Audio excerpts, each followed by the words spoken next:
नमस्कार मेरे प्यार छात्रों, कैसे हो आप सब? सभी के सभी खुश रहो, ये मैं भगवान से मंगल कामना करता हूँ।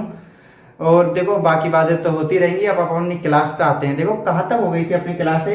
शायद 12-13 क्लास हो चुकी थी। अपनी मोमेंट ऑफ इनर्शिया टॉपिक चल रहा था अपना, और लगभग 6 क्वेश्चन में आपको मोमेंट ऑफ इनर्शिया में करा चुका था। अब अपन आगे के क्वेश्चंस पर चलते हैं। देखो, क्वेश्चन नंबर 7 में आपको नोट करा देता हूँ क्वेश्चन को बोर्ड पे। सभी के सभी अपनी पेन और कॉफी लेकर कॉफी में उतार लेना क्वेश्चन को। देखो, क्वेश्चन नंबर 7 जल्दी से नोट करो सभी स्टूडेंट क्वेश्चन को। देखो, समझ भी लेते हैं अपन क्वेश्चन को। देखो क्या बोल रहा है, किसी पतली छड़ का घनत्व उसके एक सिरे से दूरी के समानुपाती है। मतलब पहले तो अपन एक पतली छड़ ले लेते हैं। क्या ले लेते हैं? रोड ले लेते हैं, थिन रोड। ये थिन रोड ले ली अपन ने ए बी। क्या ले लिए? थिन रोड ए बी, और जिसका घनत्व अपन को दिया हुआ है रो। क्या दिया हुआ है? रो। ये मान ले रो नहीं दिया हुआ, ये अपन ने मानी है रो। अपन ने डेंसिटी को क्योंकि रो से दर्शाते हैं। आप जानते हो अपन ने जो घनत्व दिया है उसके एक सिरे से दूरी के समानुपाती है। इसका एक सिरा ए मान लिया। इसके एक ए सिरे से दूरी अपन किस में मानते हैं? एक्स वेरिएबल के रूप में मानते हैं। तो रो प्रोपोर्शनल टू एक्स कहने का मतलब अपन को रो प्रोपोर्शनल टू एक्स दिया हुआ है कि घनत्व इसके एक सिरे से दूरी के समानुपाती हो। मतलब एक्स बढ़ेगा तो रो भी बढ़ेगा। कहने का मतलब जो ए से जो दूरी एक्स है वो अपन ए से जिस तरीके से जा रही है दूरी साइड, वो एक्स वेरिएबल के रूप में जा रही है। वो अपन ने किसके प्रोपोर्शनल टू रख ली? रो के। ये सब अपन को क्वेश्चन में दिया हुआ है। कहां तक बोली ये बात? यहां तक। अब आगे क्वेश्चन को समझो, आगे क्या कह रहा है। तो इसके इस सिरे, तो जिस सिरे से अपन एक्स डिस्टेंस को नाप रहे हैं उसके इस सिरे ए से पारित छड़ के लंब, पारित छड़ के लंब, जो छड़ का जो इससे जाने वाला है, जो छड़ का लंब हो, इस छड़ पर लंब हो, उस अक्ष वैसे तो इस डायरेक्शन में जो एक्सिस जाती है वो वाई होती है, आप जानते हो। पर अपन इसको बोला कि कोई भी एक्स अक्ष है तो अपन जैसे एल नाम दे दो इसको। क्या नाम दे दो? एल। अक्ष के परिधेय जड़त्व आघूर्ण ज्ञात करना है। अपन को मोमेंट ऑफ इनर्शिया फाइंड करना है। ए बी का मोमेंट ऑफ इनर्शिया फाइंड करना है अबाउट लाइन ए एल। किसके परे? About line A L. ठीक है। अब आप जानते हो इतिहास इस बात का गवाह रहा है कि जब जब प्रोपोर्शनल टू का चिन्ह हटाया तो रो तो रही रहेगा, और बराबर का चिन्ह आया है, और बराबर का चिन्ह आया है, और प्रोपोर्शनल टू हटाया तो हमेशा कांस्टेंट आया है। तो ये जब जब प्रोपोर्शनल टू का चिन्ह हटाया गया है इतिहास में, जब भी हटाया है प्रोपोर्शनल टू का चिन्ह, तो जब जब एक कांस्टेंट का निर्माण हुआ है, और वो कांस्टेंट अपन ने क्या मान लिया? के और एक्स। और अलग अलग प्रोपोर्शनल टू की अलग अलग जगह जहां पर प्रोपोर्शनल टू का चिन्ह हटाया है वहां पर अलग अलग कांस्टेंट राशि आती है, और उन कांस्टेंट राशियों को अलग अलग साइंटिस्ट ने अलग अलग तरीके से परिभाषित किया है। अलग अलग फॉर्मूले निकाले हैं उन कांस्टेंट राशियों के, अलग अलग मान निकाले हैं उन कांस्टेंट राशियों के। तो अपन यहाँ पर भी वही काम करेंगे। यहाँ पर आप लोग और हम लोग क्या बनेंगे? साइंटिस्ट। और साइंटिस्ट बनकर इस कांस्टेंट राशि के का मान भी निकालेंगे अपन इधर ही। ठीक है, इतना हो गया, इतना समझ आ गया। अब देखो, अपन अब मिटा देते हैं क्वेश्चन को। रो बराबर के एक्स। और जो डेस्क्रिप्टिव एग्जाम की तैयारी कर रहे हैं वो लिखना चालू कर दो। मैं जैसा जैसा बोल रहा हूं वैसे लिखना कि हमने एक पतली छड़ ए बी ली जिसकी लंबाई 2a है तथा जिसका घनत्व इसकी एक सिरे से लंबाई के समानुपाती है, अर्थात रो प्रोपोर्शनल टू एक्स। और थोड़ा सा आगे करके लिख लेना रो बराबर के एक्स। इसको इक्वेशन नंबर 1 नाम दे देना। क्या नाम दे देना? इक्वेशन नंबर 1 नाम दे देना। ठीक है। अब आप जानते हो अब तक अपन ने मोमेंट ऑफ इनर्शिया फाइंड करने के लिए क्या क्या किया है। शुरू में अपन एक अल्पांश लेते हैं। क्या लेते हैं? अल्पांश पी क्यू। इस अल्पांश को मान लो आप पी क्यू। अब मैं अपन ने ये बात शुरू में मान ली कि अपन ए से जो डिस्टेंस नाप रहे हैं इस दिशा में, वो किस वेरिएबल के रूप में मान रहे हैं? एक्स की दिशा में, एक्स के रूप में। तो ए से लेकर पी तक का जो डिस्टेंस अपन ने मान लिया वो क्या मान लिया? एक्स। क्या मान लिया? एक्स मान लिया। और पी क्यू के मध्य जो अपन ने अल्पांश लिया है उसकी जो लेंथ है वो अपन ने क्या ले ली? Del x. क्या ले ली? Del x. ठीक है। अब अपने पास पी क्यू अल्पांश की लंबाई है वो डेल एक्स आ गई। अब इसने बोला था थिन रोड है ये, डेंसिटी इसने अलग से दे दी अपन को। तो कहने का मतलब है कि जो अपन ने आर्टिकल पढ़ा था सेकेंड क्लास में पढ़ा था, आर्टिकल नंबर फर्स्ट, उस आर्टिकल नंबर फर्स्ट जैसी रोड ये बिल्कुल नहीं है, क्योंकि वो एक ओनली फॉर छड़ थी, उसकी ओनली फॉर लंबाई होती थी। लंबाई तो अपन ने 2a मान ली है, यहाँ पर इसकी क्या मान ली है 2a, पर इसकी कुछ मोटाई भी होगी तो इसका वॉल्यूम निकलेगा, कहने का मतलब। और अपन को उस बारे में नॉलेज है ही नहीं कि इसका वॉल्यूम क्या है, अपन को दिया नहीं है, निकाल लेंगे अपन, ऐसी टेंशन क्यों लेते हो।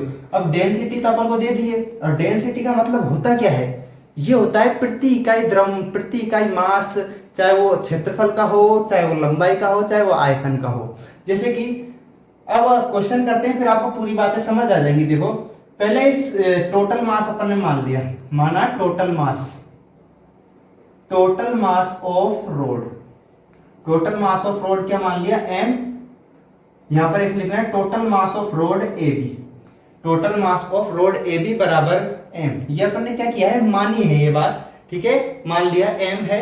अब यूनिट मास, यूनिट मास अपन को क्या दिया हुआ है, रो, और रो बराबर क्या है kx।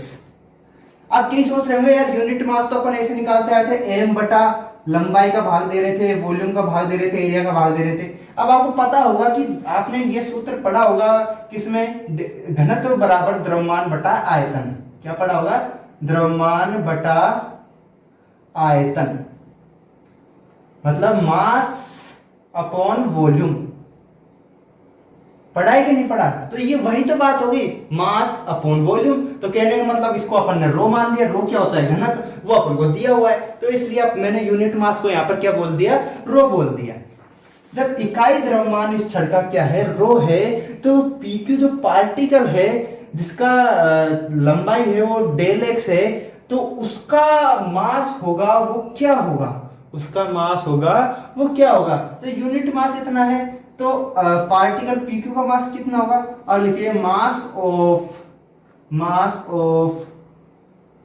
Particle PQ, particle PQ का मास क्या हो जाएगा, के एक्स इंटू डेल एक्स। क्या हो गया, के एक्स इंटू डेल एक्स। ये किसका मास आ गया अपने पास, पीक्यू का। अब अपने पास पीक्यू का मास आ गया है, तो मोमेंट ऑफ इनर्शिया का फॉर्मूला क्या होता है, एम आर स्क्वायर। और आर क्या होती है, जहां पर उस अल्पांश की जिस लाइन के परित अपन मोमेंट ऑफ इनर्शिया फाइंड कर रहे हैं, उस लाइन से लंबवत दूरी होती है are.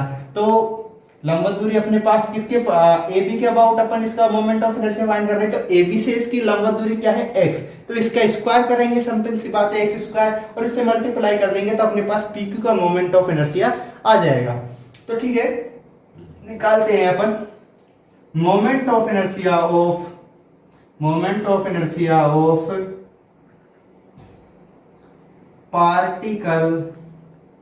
Particle PQ about line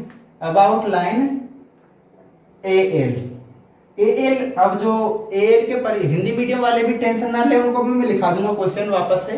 देखो क्या होगा, अबाउट लाइन एएल बराबर के एक्स डेल एक्स, और यहां से लंबवत दूरी कितनी है, एक्स, तो एक्स स्क्वायर। ये हो गया मास इनटू लंबवत दूरी के स्क्वायर का गुणनफल। ये अपने पास क्या हो गया, मोमेंट ऑफ इनर्शिया आ गया अल्पांश पी क्यू का, किसके, लाइन एएल के परिधि। अब अपने क्या करेंगे, जब अपने पास अल्पांश का मोमेंट ऑफ इनर्शिया आ गया, तो ए बी का मोमेंट ऑफ इनर्शिया कैसे निकालते थे अपन, इंटीग्रेशन करते थे और उस पर लिमिट लगा के निकाल देते थे। तो देखो वो भी निकाल देते अपन, moment of inertia of whole rod A B about line AL बराबर क्या होगा। देखो यहाँ पर एक ही वेरिएबल है तो सिंगल इंटीग्रेशन होगा, ये बात तो आपको पता चलेगी। के तो क्या है, कांस्टेंट है, तो ये क्या हो जाएगा एक्स क्यूब, और ये क्या हो जाएगा डीएक्स। और लिमिट कहां से कहां तक लगेगी, देखो यदि अल्पांश इस जगह पर लिया जाए तो 0, और इस जगह पर लिया जाए तो 2a, इस लेंथ, इसकी रोड की लेंथ होगी पूरी 2a, तो इस जगह पर यदि अल्पांश लिया जाए तो कितने हो जाएगा, यहाँ पर अल्पांश की इससे दूरी कितनी हो जाएगी 2a, तो 0 to 2a लिमिट आ जाएगी। कितनी आ जाएगी, 0 to 2a लिमिट आ जाएगी। अब अपन क्या करेंगे, देखो थोड़ा आगे चलो इस क्वेश्चन में। बस नॉर्मल कैलकुलेशन है वो कर लेते हैं इस क्वेश्चन में। क्या रहेगा, ये नॉर्मल कैलकुलेशन, जो चित्र था उसको मिटा देता हूं, चित्र की इतनी कोई खास जरूरत नहीं है, क्योंकि देखो आगे चलो क्या आ जाएगा, देखो k, और इसका इंटीग्रेशन करेंगे तो एक्स क्यूब का वो क्या आ जाएगा x4, by 4, 0 to 2a, 0 to 2a, ठीक है। देखो k और 2a की लिमिट रखेंगे तो अपने पास क्या आ जाएगा, 16 a का पावर 4 अपॉन 4, इससे ये कैंसिल हो जाएगा 4 बार, तो ये अपने पास क्या आ जाएगा 4ka4, 4ka4। इसको दे दो आप इक्वेशन नंबर 2 नाम दे दो, इसको नाम दे दो 2 नाम दे दो। अपने पास अब k का वैल्यू अपने पास है नहीं, जो कांस्टेंट राशि आई थी वो k क्या है वो अपन को पता नहीं है, तो वो अपन k का मान निकालेंगे। किसका मान निकालेंगे, k का मान निकालेंगे। वो देखो कैसे निकालेंगे, नाउ, यहां पर क्या कर दो नाउ लिखो। अब अपन क्या करेंगे, देखो समझिए बात को, जो ये क्या है पार्टिकल pq का मास है। किसका मास है, पार्टिकल pq का मास। यदि अपन इस पर इंटीग्रेशन लगाकर, इस पर इंटीग्रेशन लगाकर ये वाली लिमिट रख दें तो संपूर्ण छड़ का जो छड़ थी, देखो इस ऐसे जो pq जो अल्पांश है उसका मास अपने पास ये दिया हुआ है। अब इस प्रकार के अल्पांशों को यदि अपन जोड़ दें, इस प्रकार के अल्पांशों के सभी मासों को अपन जोड़ दें तो अपने पास संपूर्ण जो छड़ है उसका मास निकल के आ जाएगा। ये बात तो आप समझ रहे होंगे। तो अपन संपूर्ण छड़ का योग है वो किस तरीके से करते हैं, इंटीग्रेशन कर रहेंगे तो वो भी एक योग ही, जो इंटीग्रेशन अपन करते हैं वो कहां पर करते हैं, जहां पर अपन को योग की जरूरत होती है। और तो अपन इंटीग्रेशन करके इसका पूरे का योग कर लेंगे, कहां से कहां तक, इस लिमिट के अंतराल में इसका योग करेंगे। तो योग करेंगे तो अपने पास क्या होगा, जो संपूर्ण छड़ था उसका मास निकल के आ जाएगा, जो अपन ने क्या माना हुआ है, m माना हुआ है। तो वही काम करते हैं। नाउ m बराबर 0 to 2a, 0 to 2a kx dx, kx dx, क्योंकि कुल मास कितना है छड़ का, m। यदि अपन ने अल्पांश के मास, जब अपन अल्पांश पर 0 से 2a लिमिट लगा, जब अपने पास अल्पांश का मोमेंट ऑफ इनर्शिया ये निकलता है और इतनी लिमिट लगाकर अपन संपूर्ण छड़ का मोमेंट ऑफ इनर्शिया निकाल सकते हैं। तो इतना जब अपन को मास दिया हुआ है, किसका, अल्पांश का मास दिया हुआ है, तो अपन इस पर 0 to 2a लिमिट लगाकर संपूर्ण छड़ का मास भी निकाल सकते हैं। ये बात तो आपको समझ आ रही होगी ना। ये तो मास हो गया, टोटल मास, और जब इस पर लिमिट रख देंगे तो ये टोटल मास के बराबर हो जाएगा ये। तो ठीक है, अब इसको सॉल्यूशन करो इसका। देखो m बराबर क्या आ जाएगा, k को बाहर ले लो, ये क्या आ जाएगा x² 2, 0 to 2a, होगा कि नहीं होगा, होगा ना। m बराबर देखो k और ये आ जाएगा 4a² 2, 4a² 2, इसको यहां से कैंसिल करो, ये क्या आ जाएगा 2a²k, क्या आ जाएगा 2a²k। यहां से अपने पास k का मान निकल के आ जाएगा, k का मान क्या आ जाएगा m/2a², क्या आ जाएगा k का मान m/2a²। बोलो k का मान निकालकर अपन लोग बन गए ना साइंटिस्ट। देखो साइंटिस्ट बन गए अपन क्योंकि अपन ने कांस्टेंट मान निकाल दिया। ठीक है, आपने क्योंकि जब आपने फिजिक्स पढ़ी होगी, जैसे कि इस स्थिर विद्युत की पढ़ी होगी, तो वहां पर एक सूत्र पढ़ा होगा k q1 q2 upon r²। यहाँ पर जो कांस्टेंट राशि होती है उसका मान कुछ 1/4 पाई एप्सिलॉन नॉट, कुछ इस प्रकार से मान होता है। तो वो वैज्ञानिकों ने वो भी तो परिभाषित किए कैसे ना कैसे, तो वो एक कांस्टेंट का मान निकाला है। तो उसी प्रकार से अपन ने भी देखो कांस्टेंट का मान यहाँ पर निकाल दिया, तो कहीं ना कहीं अपन भी वैज्ञानिकों वाली श्रेणी में आ गए। तो देखो k बराबर ma², इसको नाम दे दो इक्वेशन नंबर 3। अब 3 से मान आप 2 में रखोगे तो अपने पास देखो mi मोमेंट ऑफ इनर्शिया था रोड का, वो क्या आ जाएगा 4m/2a² अपॉन, और गुणा में क्या है a4। देखो ये a² से ये वाला स्क्वायर कैंसिल, इस 2 से ये वाला 2, तो ये क्या आ जाएगा 2ma²। तो जो अपन को रोड दी हुई थी उस रोड का मोमेंट ऑफ इनर्शिया अपने पास क्या निकल के आ गया 2ma²। तो ठीक है, अब अपन नोट तो आपने कर ही लिया होगा, साथ साथ कर ही रहे होंगे। तो अब आगे चलते हैं क्वेश्चन नंबर 8 पर। नोट कर लेना यहां से, जल्दी से नोट करो क्वेश्चन को। ठीक है, मैं मिटा रहा हूं क्वेश्चन को, समझ लेना। और जो नहीं उतार पाए वो क्वेश्चन को क्या वीडियो को पॉज करके आराम से उतारो क्वेश्चन को। ठीक है, नोट करना आराम से क्वेश्चन को, पहले वीडियो को पॉज करना। जो नहीं उतार पाएंगे वो देखो, समझते हैं क्वेश्चन क्या बोल रहा है कि सिद्ध करो कि एक परवलय सिद्ध करो कि एक परवलय क्षेत्र, मतलब अपने पास अपन को क्या बोला है कि एक पैराबोलिक एरिया है। क्या है? एक पैराबोलिक एरिया जिसका नाभिलंब क्या है 4a है। इसका नाभिलंब क्या है 4a है। मतलब अपन इसका जो अपन को पैराबोला एरिया दिया है, जो इसका इक्वेशन होगा वो या तो होगा वाई स्क्वायर बराबर 4ax, क्योंकि अपन को नाभिलंब दिया है 4a, और या होगा एक्स स्क्वायर बराबर 4ay। अब आपकी इच्छा है, चाहे ये वाला इक्वेशन लेकर सवाल कर लो, चाहे ये वाला इक्वेशन लेकर सवाल कर लो। अपन क्या करते हैं, अपन ये वाला इक्वेशन लेकर क्वेश्चन को करते हैं। ठीक है, आगे पढ़ो क्वेश्चन को कि उस भाग का जड़त्व आघूर्ण। पहले अपन क्या करते हैं, ये वाला वो बना लेते हैं, इसकी आकृति बना लेते हैं। देखो वाई स्क्वायर बराबर 4ax वाला जो परवलय होता है वो इस प्रकार से बनता है। किस प्रकार से बनता है? इस प्रकार से बनता है। अब क्या हो रहा है, आगे देखो थोड़ा, ये कौन सा परवलय है? वाई स्क्वायर बराबर 4ax। क्या है? वाई स्क्वायर बराबर 4ax। आगे चलो कि उस भाग का जड़त्व आघूर्ण, इसके उस भाग का जड़त्व आघूर्ण निकालना है यदि अपन, अर्थात अपन को मोमेंट ऑफ इनर्शिया फाइंड करना है इस पैराबोलिक एरिया का। और कौन से भाग का करना है? जो उसके शीर्ष को h दूरी पर, जो उसके शीर्ष से, मतलब जो पैराबोलिक जो स्ट्रक्चर, जो आकृति होती है पैराबोलिक की, उसका जो वर्टेक्स होता है, जो शीर्ष होता है, वो ये वाला पॉइंट होता है O। कौन सा पॉइंट होता है? O। ठीक है, आगे चलो, से h दूरी पर। अब इससे h दूरी पर, मतलब इधर h दूरी पर, x बराबर h दूरी पर किसी द्विकोटि द्वारा काटा जाता है। द्विकोटि का मतलब होता है यदि कोई, ये इसकी एक्सिस होती है पैराबोलिक की एक्सिस के लंबवत और पैराबोलिक को दो जगह से काटने वाली कोई भी लाइन, वो क्या कहलाती है?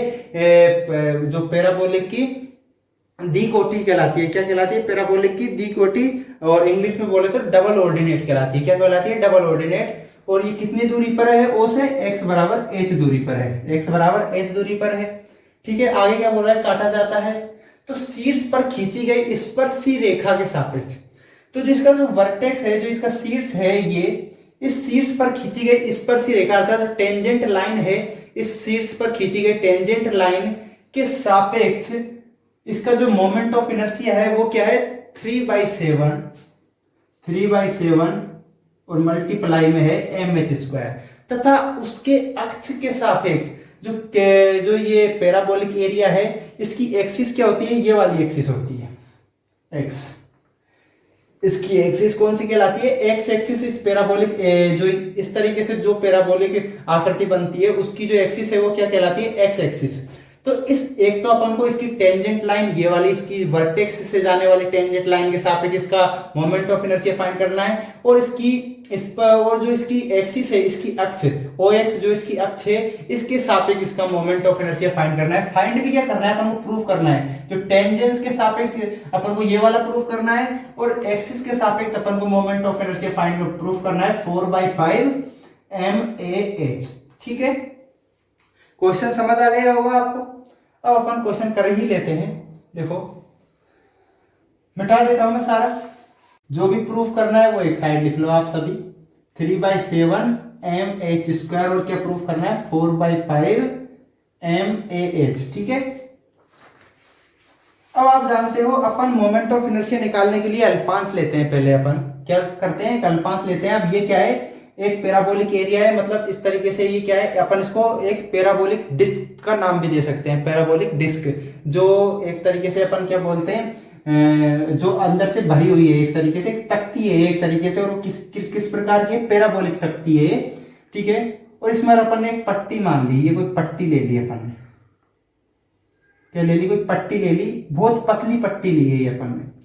यहां पर P नाम दे दो, इस Q नाम दे दो, मतलब जो पट्टी है वो क्या है? PQ है। पट्टी क्या है? PQ पट्टी है। और इस PQ पट्टी की O से जो दूरी है वो क्या है? O से लंबवत दूरी है वो क्या है? मतलब जो ये इस टेंजेंट जो लाइन है, इसकी वर्टेक्स पर जो टेंजेंट लाइन है, उससे जो परपेंडिकुलर जो दूरी है वो क्या है? x।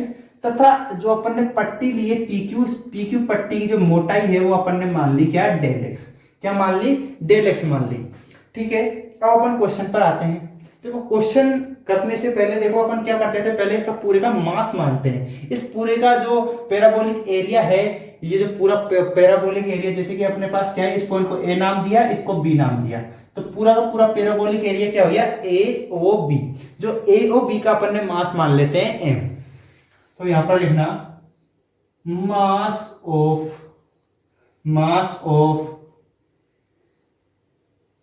टोटल मास, सॉरी ऐसे लिखना total mass of parabolic, total mass of parabolic area क्या हो गया एम। ये अपन ने क्या कर लिया, मान लिया, ये चीज क्या करिए, मानी है अपन ने ये चीज। अब अपन इकाई क्षेत्रफल का मास निकाल लेंगे इसका, किसका, इकाई क्षेत्रफल का मास ऑफ यूनिट एरिया। इकाई क्षेत्रफल का जो मास है वो देखो क्या होगा, हिंदी मीडियम वाले टेंशन ना ले, उनको भी मैं लिखा दूंगा ये आराम से। Unit area, mass of unit area, इकाई क्षेत्रफल का मास आप जानते हो कैसे निकालते हैं, कुल द्रव्यमान मतलब टोटल मास में टोटल एरिया का यदि अपन भाग लगा दें तो अपने पास क्या निकल के आ जाता था, यूनिट एरिया, इकाई क्षेत्रफल का मास निकल के आ जाता था। अब आप जानते हो कि पैराबोलिक का अपन क्षेत्रफल तो जानते नहीं है, तो आप क्या कर दो, बटे में क्या लिख लो, टोटल एरिया, क्या लिख लो, टोटल एरिया। क्योंकि अपन को क्या है कि इस पैराबोलिक का अपन ने आज तक क्षेत्रफल तो पढ़ा नहीं है, तो अपन को इसका क्षेत्रफल पता नहीं है, तो अपन ने इसको टोटल एरिया लिख लिया और इसको अपन ने क्या मान लिया, रो, क्या मान लिया, रो मान लिया। अपन ने इसको क्या मान लिया, रो मान लिया। इस पूरे को एम अपॉन टोटल एरिया को क्या मान लिया, रो। तो ठीक है, अपने पास इकाई क्षेत्रफल का जो द्रव्यमान था वो अपने पास क्या आ गया, रो आ गया। अब अपने पास इकाई क्षेत्रफल का द्रव्यमान आ गया है, तो जो स्ट्रिप है PQ, जो स्ट्रिप है इसका भी मास निकाल लो। क्या निकलेगा, mass of strip PQ, mass of strip PQ। जो स्ट्रिप PQ है उसका द्रव्यमान क्या होगा, जब इकाई का द्रव्यमान इतना है, इकाई क्षेत्रफल का द्रव्यमान रो है, तो इसका कितना होगा, PQ जो पट्टी है वो कैसी है, आयताकार पट्टी है, आयताकार पट्टी है। तो आयताकार पर जिसकी लंबाई की बात करें, तो जैसे आप P के कोऑर्डिनेट मान लो आप लोग XY, क्या मान लो, XY, मतलब यहां से लेकर इस पॉइंट से लेकर जो P तक की जो डिस्टेंस है, जो लेंथ है, वो क्या हो गई, Y, क्या हो गई, Y। तो ऊपर Y है तो नीचे भी Y होगी, क्या, ऊपर Y है तो नीचे भी Y होगी। तो इस पूरी पट्टी की जो लंबाई है वो क्या हो गई, 2y, और इसकी चौड़ाई क्या है, डेल x। क्योंकि ये आयताकार पट्टी है तो इसका क्षेत्रफल क्या हो जाएगा, लंबाई गुणा चौड़ाई 2y इंटू डेल एक्स। तो 2y डेल एक्स इस पट्टी का क्या हो गया, क्षेत्रफल। जब इकाई द्रव्यमान का क्षेत्रफल इतना है, सॉरी, इकाई क्षेत्रफल का द्रव्यमान क्या है, रो, इकाई क्षेत्रफल का द्रव्यमान रो है, तो इतने क्षेत्रफल का द्रव्यमान कितना होगा, इससे मल्टीप्लाई कर देंगे अपन, क्या हो जाएगा, रो 2y डेल x। ये क्या हो गया, strip mass of strip PQ, mass of strip PQ का जो मास है अपने पास, यह निकल के आ गया, स्ट्रिप जो PQ है। तो ठीक है, अपने पास स्ट्रिप PQ का मास आ गया, और यहाँ पर रो अपने पास क्या है, अननोन राशि है। रो को अपन नहीं जानते कि रो क्या है, तो अपन पहले रो का मान निकाल लेते हैं। देखो रो का मान कैसे निकालेंगे, ये क्या है, PQ स्ट्रिप का मास है, ये किसका मास है, PQ स्ट्रिप का मास। जब ये एक अल्पांश का मास है, इस तरीके के बहुत सारे अल्पांश ले लिए जाए तो AOB पूरा का पूरा परवलय का निर्माण हो जाएगा, ये बात भी आप जानते हो। जब पूरे के पूरे परवलय का निर्माण हो जाएगा तो अपन इसका तो मतलब सारे के सारे अल्पांशों का द्रव्यमान यदि अपन जोड़ दें, तो सारे के सारे अल्पांशों का द्रव्यमान अपन जोड़ दें तो पूरे के पूरे परवलय का द्रव्यमान आ जाएगा, पूरे के पूरे परवलय का द्रव्यमान m अपने पास निकल के आ जाएगा। तो अपन अल्पांशों का द्रव्यमान जोड़ने के लिए किसका प्रयोग करेंगे, इंटीग्रेशन का। और इंटीग्रेशन में लिमिट रख देंगे, कहां से कहां तक की, O से लेकर H तक की लिमिट रख देंगे। यहाँ पर जो O के कोऑर्डिनेट होते हैं वो क्या होते हैं, 0 0, 0 से लेकर H तक की जब अपन लिमिट रखेंगे और इंटीग्रेशन करेंगे तो अपने पास यहाँ से लेकर और यहाँ तक के सभी अल्पांश के द्रव्यमानों का योग भी आ जाएगा, जिससे अपने को m निकल जाएगा। तो लिखिएगा यहाँ पर नाउ m बराबर, देखो लिमिट रखी रो टू वाई, और डेल एक्स का क्या हो जाएगा dx, क्या हो जाएगा डेल एक्स का dx, और लिमिट कहां से कहां तक गई 0 टू h, क्योंकि जब अल्पांश इस जगह पर लिया तो x क्या होगा 0 होगा, और जब अल्पांश इस जगह पर लिया तो x क्या होगा h। तो ठीक है, यहाँ पर 2 रो को अपन बाहर ले लो, कहां ले लो बाहर निकाल लो, m बराबर 2 रो 0 टू h। अब इधर सोचो, देखो वाई स्क्वायर बराबर 4ax है, जहां वाई स्क्वायर बराबर क्या है 4ax। यहां से आप y का मान निकाल लो, y का मान आ जाएगा आपके पास 2 की पावर 1/2 x की पावर 1/2। तो y का मान इधर रखो आप, क्या आ जाएगा 2 की पावर 1/2 x की पावर 1/2 dx। ये अपने पास किसका मान आ गया, y का मान अपन ने रख दिया। ठीक है, रख दिया, तो थोड़ा आगे और चलो, m जो 2 को बाहर निकाल लो आप 4, और a की पावर 1/2 को भी बाहर निकाल लो आप, और रो को भी बाहर ही रहने दो। अब x की पावर 1/2 dx।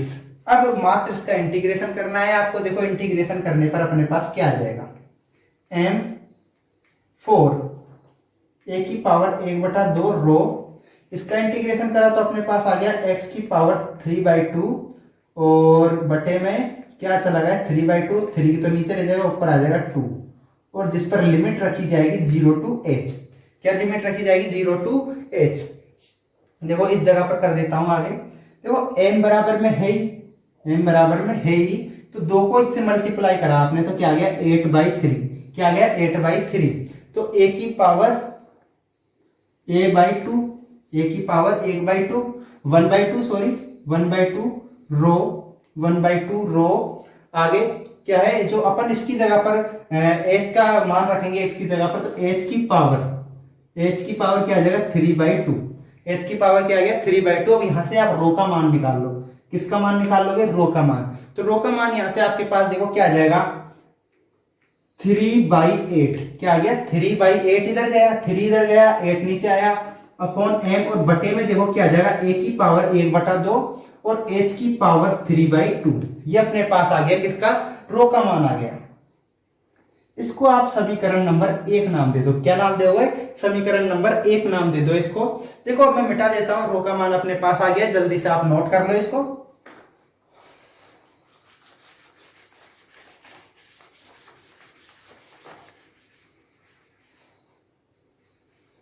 देखो ये अपने पास इक्वेशन नंबर 1, रो बराबर 3/8 m अपॉन a की पावर 1/2 h 3/2। ये अपने पास किसकी वैल्यू आ गई रो की। देखो अब आगे चलो, यहां पर लिखना, अब इसी लाइन को वापस लिखना, क्या करके अगेन मतलब पुनः दोबारा, क्या हो गया ए मास ऑफ स्ट्रिप PQ बराबर ये। तो अब यहां पर देखना, अब अपन इस PQ का अपने पास स्ट्रिप PQ का क्या आ गया, इस रो को रो ही रहने दो, स्ट्रिप PQ का अपने पास क्या आ गया है मास आ गया है। अब मास अपने पास आ गया तो इसका मोमेंट ऑफ इनर्शिया भी निकालना। देखो moment of inertia of strip PQ about the tangent. Moment of inertia of strip PQ about the tangent, जो स्पर्शी के सापेक्ष अपन को मोमेंट ऑफ इनर्शिया फाइंड करना है। देखो वो क्या होगा, रो पहले क्या मास mr² होता है, तो पहले मास ले लिया अपन ने स्ट्रिप का, स्ट्रिप PQ का मास ले लिया। अब अपन टेंजेंट के परिधि अपन स्ट्रिप PQ का क्या कर रहे हैं मोमेंट ऑफ इनर्शिया। टेंजेंट क्या है y एक्सिस, तो y एक्सिस से इस PQ स्ट्रिप की जो परपेंडिकुलर जो दूरी है वो क्या है x, तो यहां पर x का स्क्वायर, क्या हो गया x का स्क्वायर। ये अपने पास PQ के क्या हो गया मोमेंट ऑफ इनर्शिया अपने पास निकल के आ गया। अब PQ का जब अपने पास मोमेंट ऑफ इनर्शिया निकल के आ गया, तो अपन पूरे के पूरे इस पैराबोलिक एरिया का भी मोमेंट ऑफ इनर्शिया निकाल लेंगे। देखो लिखना moment of inertia of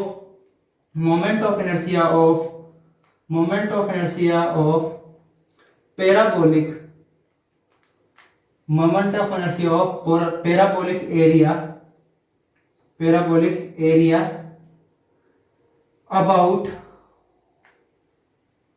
about the tangent. About the tangent. देखो यहां पर अब देखना लिमिट लगेगी कहां से कहां तक, वही 0 to h, क्योंकि जब अल्पांश अपन इस जगह पर लेंगे इस स्ट्रिप को तो 0 x का मान, और जब इस जगह पर लेंगे तो x का मान h, तो 0 to h क्या होगी अपनी लिमिट हो गई, और रो 2y और dx का क्या हो जाएगा, dx रह जाएगा, हो जाएगा, और ये x स्क्वायर अंदर लिख लो, x स्क्वायर और डेल x का dx हो गया। क्या हो गया, डेल x का dx। अब जो हिंदी मीडियम वाले हैं वो जल्दी से नोट करो। देखो पैराबोलिक परवलय क्षेत्र का कुल मास बराबर ये, इकाई क्षेत्रफल का मास बराबर ये, रो मान लिया अपन ने। फिर आपको मैंने क्या, उसके बाद मैंने क्या लिखाया था, मास ऑफ स्ट्रिप PQ, इसका हिंदी लिखना, पट्टी PQ का द्रव्यमान बराबर ये। उसके बाद अपन ने एक सॉल्यूशन किया था, उसका रो का मान लिखा था। उसके बाद जब अपन ने सभी हिंदी मीडियम वाले छात्रों ने उतार लिया होगा यहां तक, समीकरण 1 तक, और फिर उसके आगे लिखना पुनः मास ऑफ, पुनः पट्टी PQ का द्रव्यमान बराबर ये। फिर लिखना पट्टी PQ का जड़त्व आघूर्ण, पट्टी PQ का स्पर्शी के सापेक्ष जड़त्व आघूर्ण बराबर ये। फिर लिखना परवलय क्षेत्र का स्पर्शी के सापेक्ष जड़त्व आघूर्ण बराबर ये चीज अपने पास आ गई। अब कुछ नहीं है, अब बस नॉर्मल कैलकुलेशन है वो अपन कर लेंगे। मिटा देता हूं मैं ये सब।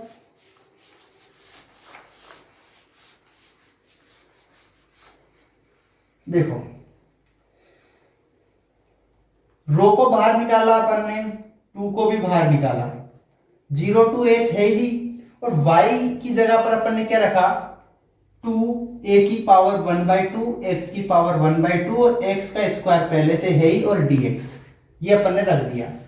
ठीक है, यहां से देखो बाहर क्या क्या निकाल सकते हैं, 2 को निकाल सकते हैं तो ये हो गया 4, और रो को और a की पावर 1/2 भी निकाल सकते हैं, और रो भी निकाल सकते, रो तो है ही पहले से बाहर, और ये दोनों जुड़ जाएंगे तो ये हो जाएगा, देखो कितना हो जाएगा, ये 5/2 हो जाएगा, ये 0 to h x की पावर 5/2 dx।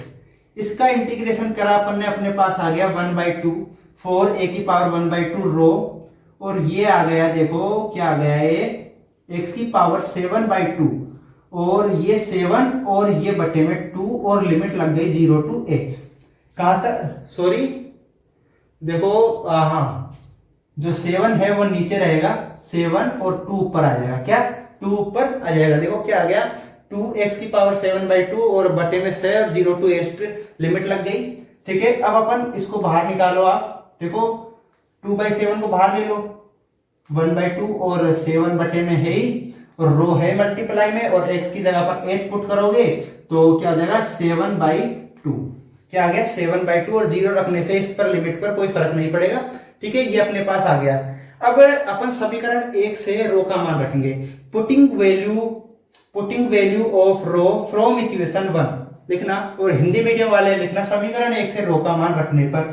समीकरण 1 से आप रो का मान रखोगे, किसका मान रखोगे, रो का। देखो पहले तो ये नॉर्मल मान रख लेते हैं, 8/7 इंटू a की पावर 1/2, और क्या है h की पावर 7/2, और फिर अब हम रो का मान रखते हैं।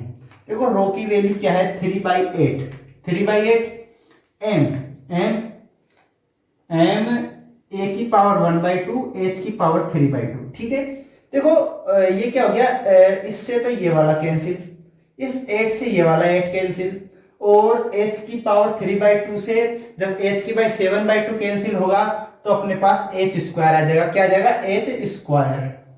तो यहां पर देखो क्या बच गया, 3 बच गया ऊपर, नीचे 7 बच गया, ऊपर क्या बच गया, m भी बच गया, और ऊपर h स्क्वायर बच गया। तो देखो टेंजेंट के जो इस पैराबोलिक एरिया है इसका अबाउट टेंजेंट, इसका जो मोमेंट ऑफ इनर्शिया होगा वो क्या होगा, 3/7 mh स्क्वायर। यही अपन को प्रूव करना था। अब आगे चलते हैं, अपन इसकी एक्सिस के सापेक्ष इसका मोमेंट ऑफ इनर्शिया याद करते हैं। मिटा देता हूं मैं। अब अपन क्या करते हैं, इसकी एक्सिस जो एक्स एक्सिस है इसके सापेक्ष इसका मोमेंट ऑफ इनर्शिया फाइंड करते हैं। देखो कैसे करेंगे, मास ऑफ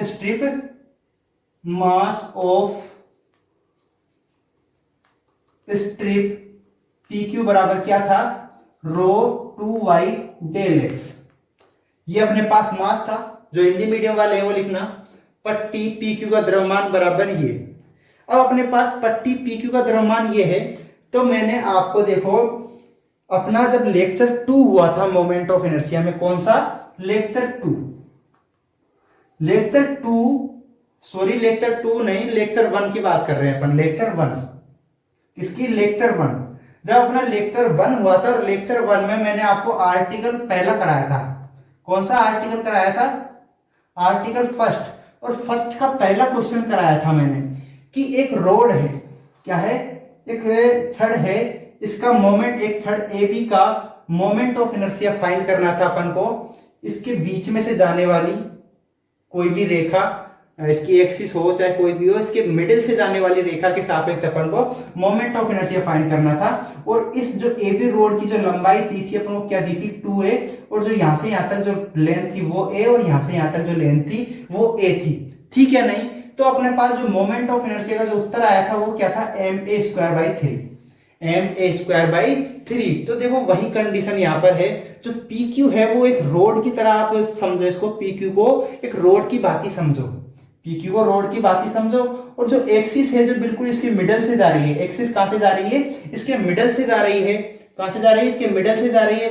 तो एक्सिस के सापेक्ष अपन को PQ का मोमेंट ऑफ इनर्शिया निकालना है, PQ का मोमेंट ऑफ इनर्शिया निकालेंगे तो देखो क्या हो जाएगा, इसका मास तो क्या है, रो 2y∇x, तो ये तो हो गया मास।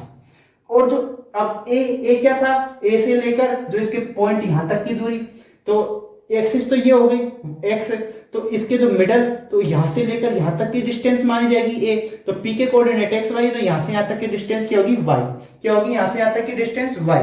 तो यहां पर ये क्या हो जाएगा, y², और बटे में क्या आएगा 3, क्या आएगा बटे में 3। तो मोमेंट ऑफ इनर्शिया क्या निकल के आ जाएगा, पट्टी PQ का ये। तो ठीक है, आपको समझ आ गई होगी बात। तो अपन क्वेश्चन पर चलते हैं।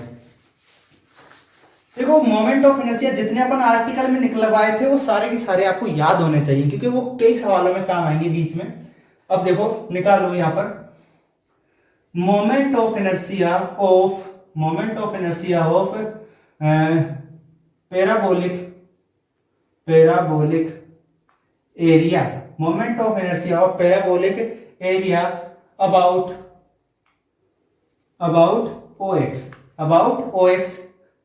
OX axis. जो OX क्या है, इसकी अक्ष है, किसकी अक्ष है, पैराबोलिक एरिया की। तो इस पैराबोलिक जो एरिया है इसकी अक्ष के सापेक्ष मोमेंट ऑफ इनर्शिया फाइंड करना है, तो वो क्या हो जाएगा, ये हो जाएगा, क्या हो जाएगा, अभी आपको बताया कहां से आया, रो2y∇x y²/3। ये अपने पास किसका मोमेंट ऑफ इनर्शिया आ गया, पट्टी का मोमेंट ऑफ इनर्शिया आ गया OX एक्सिस के अबाउट OX एक्सिस। अपन को मोमेंट ऑफ इनर्शिया फाइंड हो गया PQ का। तो ठीक है, अब अपन आगे चलो, सॉरी पैराबोलिक एरिया नहीं है, स्ट्रिप PQ, क्या है, स्ट्रिप PQ, थोड़ा ध्यान नहीं रहा बोलते बोलते, स्ट्रिप PQ नोट करना है। पर अपने पास स्ट्रिप PQ का जो एक्सिस है OX, उसके सापेक्ष अपने पास मोमेंट ऑफ इनर्शिया आ गया। अब देखो आगे चलो, moment of inertia of parabolic area का निकालेंगे अब अपन, parabolic area about OX axis, OX axis के सापेक्ष अपन इसका मोमेंट ऑफ इनर्शिया निकालेंगे, किसका, इस पूरे के पूरे पैराबोलिक एरिया का। वो क्या निकल के आ जाएगा, देखो क्या निकल के आएगा, देखो वो निकल के आएगा, देखो 0 to h2 लिमिट लग जाएगी, क्योंकि यदि अल्पांश इस जगह पर लेंगे तो 0 लिमिट, और इस जगह पर लेंगे तो x बराबर है, तो 0 to h लिमिट हो गई, रो 2y ये जो y है वो अंदर जाएगा तो क्यूब हो जाएगा, बटे में 3 है ही, और ∇x का क्या हो जाएगा dx। अब अपने पास कुछ नहीं, नॉर्मल कैलकुलेशन है क्वेश्चन में। देखो रो और ये 2/3 और रो को बाहर निकाला अपन ने, ठीक है, 2/3 और रो को बाहर निकाल लिया। और जो y³ है 0h, और y की जगह पर क्या है, रूट में 4ax, क्या है, रूट में 4ax, और इसका क्यूब और ये dx, ये अपने पास आ गया। अब इसका अपन को क्या करना है, बस कैलकुलेशन रह गई है क्वेश्चन में, कैलकुलेशन करो। देखो आप सभी ये क्या आ जाएगा, 2/3 रो 0 to h।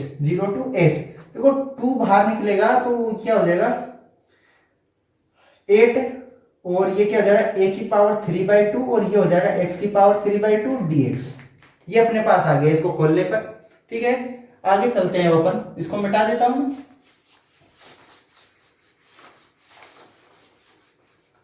क्वेश्चन थोड़ा लंबा हो गया है, टेंशन मतलब नींद बिल्कुल ना लो।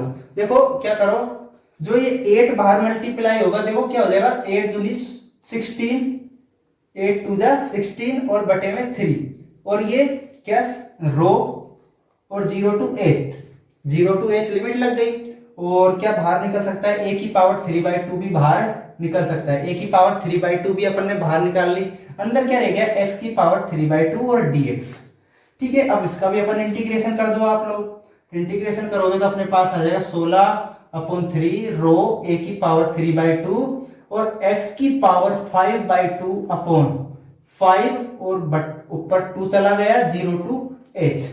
अब देखो 2 को बाहर ले लो, देखो क्या हो जाएगा, 32 और ये हो जाएगा 15 और रो a की पावर 3/2 और यहां पर क्या आ जाएगा h 5/2।